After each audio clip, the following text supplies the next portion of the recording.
नमस्कार, the mamma's kitchen रेसिपीमध्ये आपलं स्वागत आहे। तर आज आपण बनवणार आहोत झणझणीत आणि सुगंधी चिली गार्लिक राईस। सर्वप्रथम 10 ते 15 लसूण पाकळ्या खलबत्त्यात जाडसर कुटून घ्या।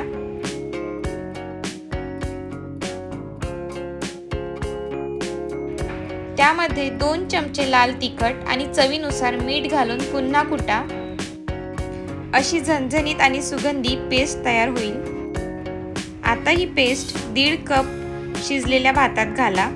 हलक्या हाताने मिक्स करा, म्हणजे प्रत्येक भाताच्या दाण्यावर मसाला छान लागेल।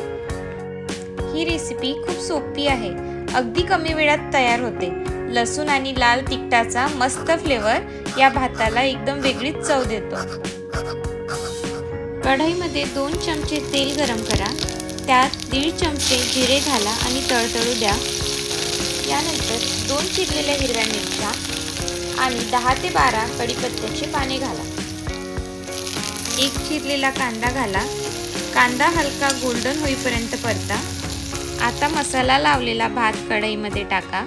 हलक्या हाताने 3 ते 4 मिनिटे परतत राहा। भात पूर्णपणे गरम झाला आणि सगळे फ्लेवर्स एकजीव झाले की गॅस बंद करा। झणझणीत मसालेदार चिली गार्लिक राईस तयार आहे। व्हिडिओ आवडला असेल तर लाईक करा, शेअर करा आणि चॅनलला सबस्क्राईब करायला विसरू नका।